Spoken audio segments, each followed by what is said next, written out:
Assalamualaikum. Hari ni kita nak masak apa? Ini dalam kuali ni kita panaskan minyak, lepas tu tumis bawang putih, bawang merah, ikan bilis tamban kita tumbuk. Kita goreng dia. Goreng ke tumis? Tumis ya. Dah harum wanginya, masukkan cili merah tu kita tumis lah, sambal lah ya, sambal merah tu kita tumis. Kita nak masak apa hari ni?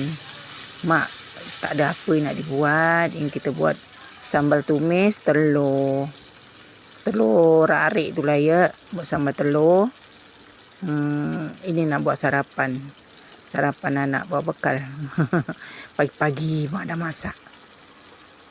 Dah gitu kita masukkan garam, masukkan jino, jangan lupa. Lepas tu masukkan air. Biasalah kita buat sambal macam mana.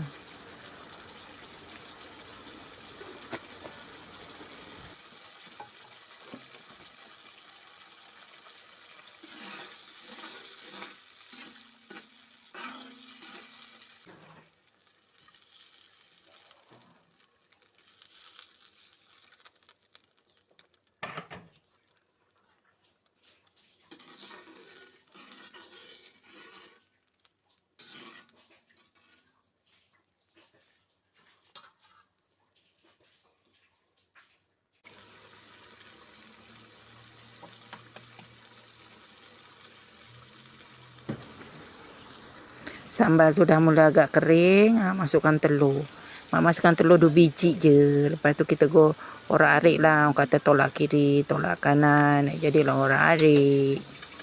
Ya, kalau nak lebih telur pun boleh. Tapi mak cuma ada telur 2. Godek-godek itulah. Pagi-pagi ni dah buat sambal. Itu ajalah, tak ada benda lain pun yang pelik-pelik ya. Tunggulah sampai dia masak telurnya. Kita matikan api.